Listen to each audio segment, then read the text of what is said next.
souhaitez acheter un camping-car, eh bien, la première chose qu'il faudra définir, c'est quel type de couchage vous souhaitez. Les critères de choix sont en effet très nombreux. Combien êtes-vous de personnes? S'agit-il d'adultes seulement ou avec des enfants? Quelle est la durée du séjour? Quel est le mode de camping que vous faites? Quel est le confort que vous souhaitez? Lorsque vous allez commencer votre recherche, vous allez vite vous apercevoir qu'il y a une grande variété d'agencements, pratiquement autant qu'il y a de constructeurs.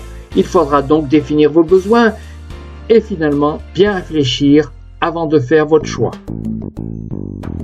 Et je crois pouvoir dire que le choix du couchage va déterminer votre agencement.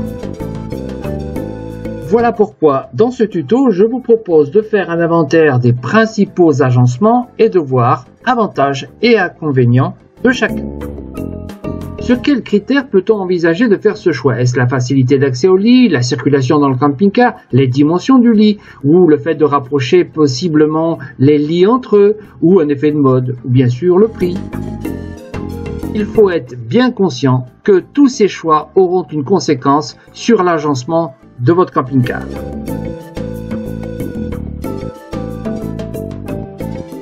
Le lit central est le lit plébiscité par les Français. Cela est probablement dû à la similitude avec la literie domestique.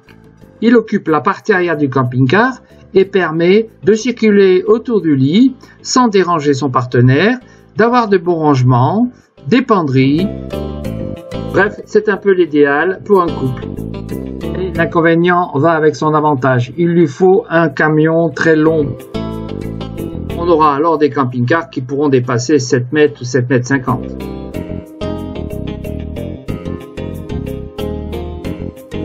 Ces lits sont les préférés des pays nordiques, scandinaves, mais aussi des Allemands. Mais en France, ça commence à être une tendance. Ils présentent les mêmes avantages que les précédents et on peut les rencontrer dans les fourgons. Et grâce à ce couloir central, on peut même aménager une salle d'eau dans le fond du camping-car. Le coin dinette et le salon deviennent plus grands. Ça concerne les profilés, les intégraux, un peu longs.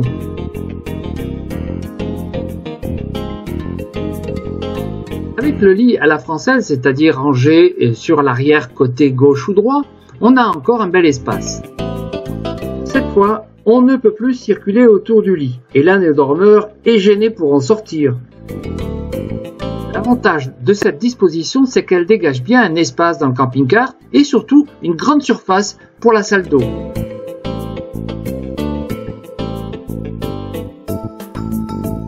Le lit transversal a été souvent le lit des fourgons.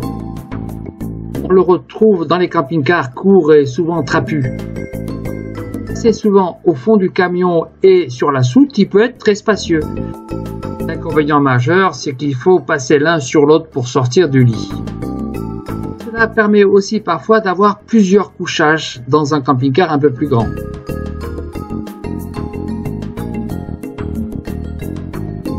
On peut les trouver au fond du camping-car, mais souvent sur le côté, et c'est la situation idéale pour y mettre des enfants. Comme pour les lits sur soute, il faut parfois une échelle et même des marches. Ils sont souvent associés à des lits suspendus ou des lits pavillons et permettent un grand salon.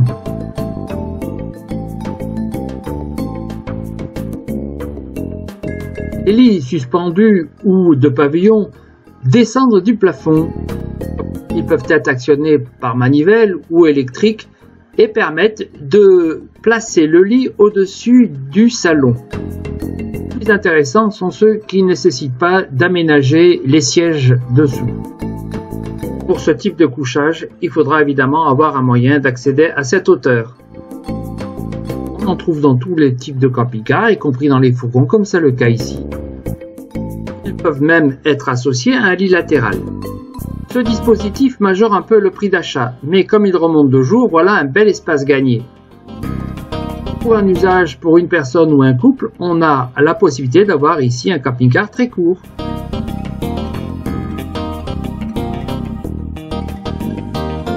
Les camping-cars à Capucines vont pouvoir bénéficier d'une chambre supplémentaire. et il faudra y grimper. Le camping-car devient ainsi très spacieux, mais il est volumineux à l'extérieur. Les camping-cars à capucines sont souvent une solution plus économique, et ils sont souvent la solution des familles nombreuses.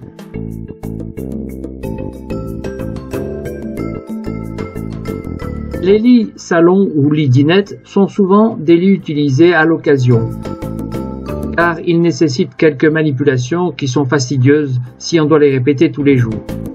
Mais cela permet d'ajouter 2 ou 3 couchages, voire un seul. Pour terminer, je voudrais rajouter quelques remarques sur les couchages. Il est conseillé d'être attentif à avoir des matelas de très bonne qualité, avec mémoire de forme ou pas. Surtout avec des dessous bien aérés, par exemple avec des lattes, ce qui permet la ventilation et éviter les condensations. Dans les capucines, c'est un vrai problème, car il y a beaucoup de condensation et beaucoup de moisissures. Au bout de quelques années, ça peut devenir catastrophique.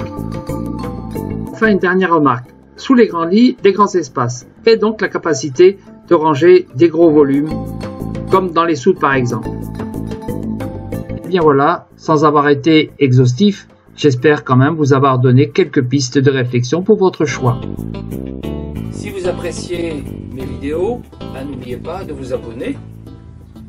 C'est gratuit, ça n'engage à rien. Et puis n'oubliez pas aussi, si vous avez aimé, de liker et d'appuyer sur la petite cloche. À bientôt.